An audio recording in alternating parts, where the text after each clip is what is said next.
It's actually a very ironic place for this guy to be. A man's in a dingy hotel room. It looks like dingy. Sorry, let me first read it, but anyway, dingy hotel room. How long do you stay in a hotel? Not long. People who stay in hotels are usually passing through. So he's in the most impermanent place. And yet that within that impermanence, he feels like it's permanent. Don't sink in. He's in the most impermanent of places. And yet within that impermanent place, he feels like it's permanent. You can think of this as a metaphor for a lot of different things. Obviously, people who are in bad situations, if you're in a dingy hotel room, you're probably not in the best of all possible situations. You're probably in a less than ideal position. And people, when we find ourselves in unideal situations, tend to think like, oh my God, it's always going to be like this. Like if you find yourself broke, then you realize that you can start to feel like, oh my God, I can't be here forever. I think I've asked before, have any of you guys ever watched Dave Chappelle? Any of his comedy stuff? He's got this great line where he's talking about being a kid, and he was complaining about something because they didn't have any money.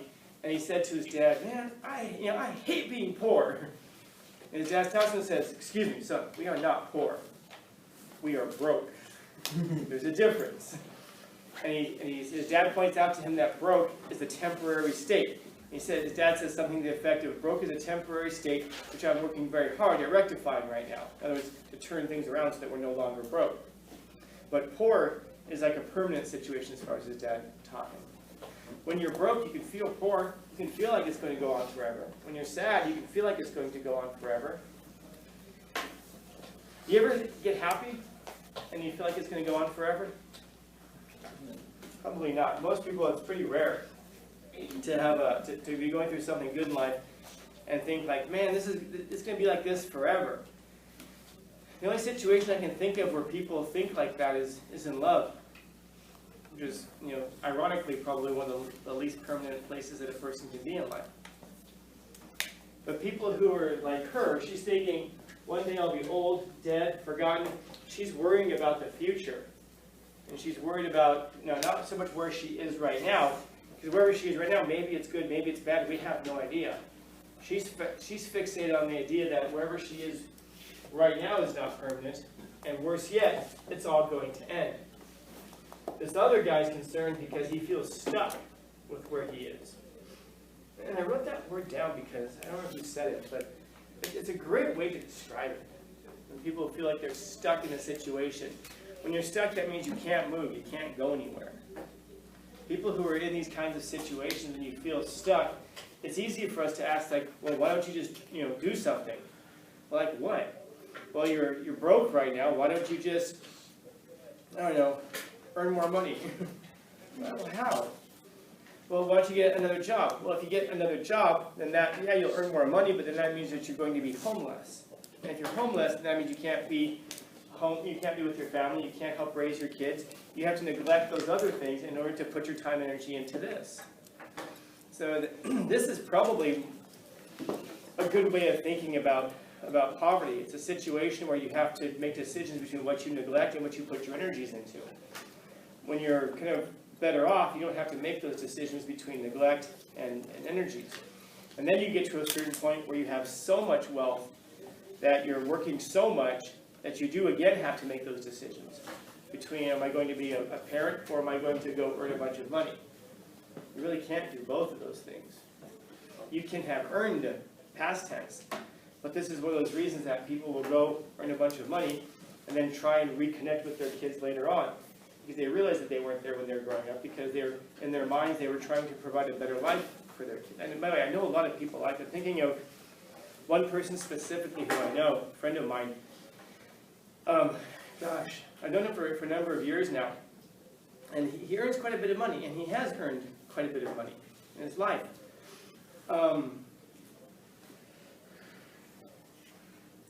Yeah, I'll tell. I was going to turn off the camera but I'll tell the story. I don't think he'd mind. He makes a lot of money, and his wife has stage 4 cancer. And his daughters now are all completely grown up. I think his youngest is like 19 now. So his daughters are like 19, 20, and like 22 or something like that. And I've known him, like I said, I've probably known him for I worked with him before I was a teacher, so I've known him for at least like 15, 16, 17 years, something like that. And I remember I was helping him one day move into a house. He just bought a new house. And then like 6 months later, I was helping him move from that house into an even bigger house. So I have a pickup truck. When you have a pickup truck, you're everybody's mover. And so at the time when I was moving him into the bigger house, I was asking him, so what, did you sell your other house? He's like, no, we haven't sold it yet. Well, what are you doing? He said, I just bought another house. I'm going to sell it at some point. But, I want to, this house was such a great, such a great opportunity. I just decided to buy the house. And then I'll sell the other house as I can. Well, so you're just sitting there like, whatever it was, like $3 million in mortgages? And he's like, yeah, I'll work it out. Well, and he said, I guess I'm just going to have to produce some more. By produce, he works in this field of all commission-based stuff. So he does like financial investments and stuff like that. So he's like, I guess I just have to get more clients, which meant that he had to go work more hours. And why was he moving into this bigger house? For his family. For his family. I wonder if you asked his kids, which would you rather have, the bigger house or the dad at home? Which one would be more for the family? And if you talked to him, you would realize, like, yes, he loves his family, of course, but it wasn't only that. It never is. It's also, I want to be able to do it. I want to be able to be successful. And it was just as much for himself, being able to say, I've got these cars, I've got these houses, I have all this stuff going on, I'm incredibly successful, because he was growing up, he wasn't successful. I mean, his father was a police officer or something like that. His mom was a housewife in New Jersey. And then he moved out from there out here out west, got arrested a bunch of times. I just found out recently he had a felony. I didn't even realize that. But he got arrested in a Denny's parking lot for carrying a MAC-10. And then he went to jail for it. And then he got out of jail. It's one of those things where he just found himself in really good situations and took advantage of it. And then became very religious, and he felt that that was the thing that gave him some structure and direction in his life to put him where he is today. And it's funny because as I talk with him, like he's a bigger guy. He used to be all roided up and everything. He's like, yeah, I just was roided up, getting into fights, and had a couple of felonies and all this stuff. And today he does a lot of financial stuff for FBI agents, strangely enough. That's his big market. But my point is that I remember when he was moving into these houses and his daughters were very young, his thing was, I'm not going to be here as much, but I want them to have something better than what I have. And then, I don't give advice to people unless they ask for it. And if you ask me for advice, I still won't give you advice. You have to ask me like 3 or 4 times before I finally give you advice. And I'd finally say, okay, here's what I would suggest, or here's what I would do. So I would just take it in, but I remember thinking at the time, I wonder what would be better, because according to him, his dad wasn't really around much because he was a police officer, and he was angry all the time, in bad moods, and sometimes that happens. So I'm wondering if maybe the better thing would be to give your kids what they didn't have, which was a father who was present and happy and could spend time with you and raise you and all that. Maybe that's the better. That would have been better. But there's something in him that he came from so little, it's like he had to prove to himself and prove to everybody else that he could achieve this higher level. And this is where a lot of people end up. They come from so little that when they build themselves up, there's a sense there where I have to prove it to the world, I have to prove it to myself. And a lot of times you do. If you feel that bad about yourself, or if you feel that bad about your origins, there's something to be said about the kind of a self-esteem that you get when you overcome all those difficulties in your life and you achieve something great and you become great. Oftentimes we'll poo-poo that and put it down and be like, oh, you're just trying to prove something. Yeah, aren't we all? Aren't we all? If we're actually trying to achieve things in life, aren't we all? So in his case there, now I was talking to him not too long ago, and he was thinking man, where'd the time go? And I remember thinking in my head, I know where the time went, dude. You were working 65 hours a week, 70 hours a week, no joke. Trying to build this thing up. It's yeah, you got a couple of houses, and he's got a couple of cars, and he's got that kind of wealth going on in life. But I don't know if the relationship with his family is what it could have been. And it hits him especially now because he's kind of established this lifestyle for his family, And now his wife has stage 4 cancer. She has limited time.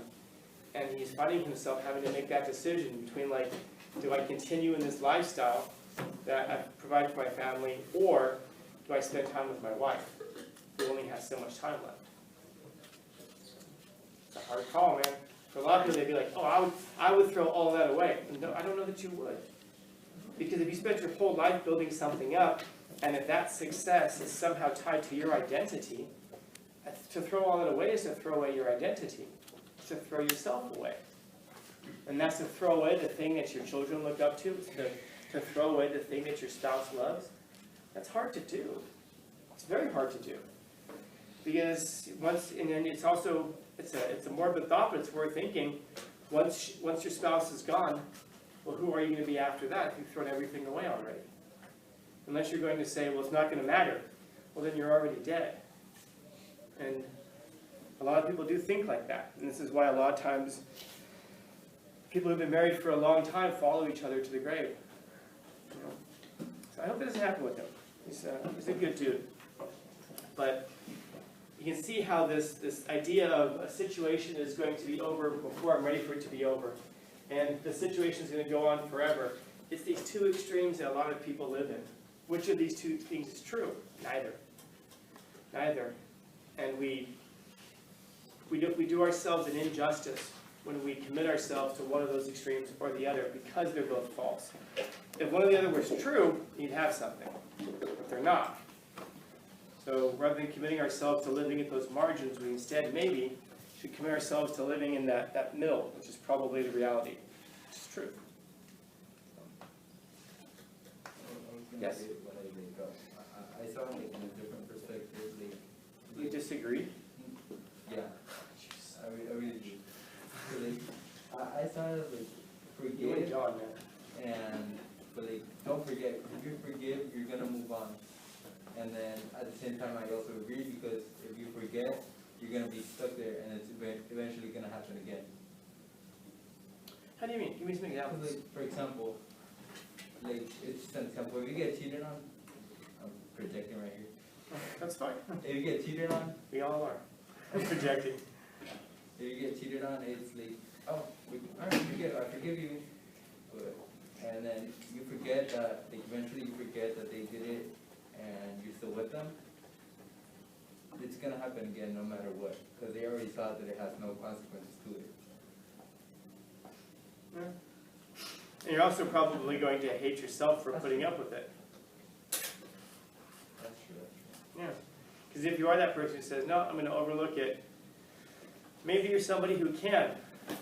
And maybe there's, I'm not going to judge a person's situation, of course. I mean, even if I was about to say, unless I know everything about it, but even then I'm still probably not going to judge it, because unless you're in their shoes. But then you're always going to be that person who knows that you tolerated it. And that might say something about us. Others? I thought that was gonna waste more time. What's that? I really thought that was gonna waste more time. Waste more time? No, I don't want to do my work. That's why we participate sometimes. Because or we'll ask, tell us more about it, Scanlon. Do you have a personal story that can connect to this somehow? Do you? Of course. Can we hear it?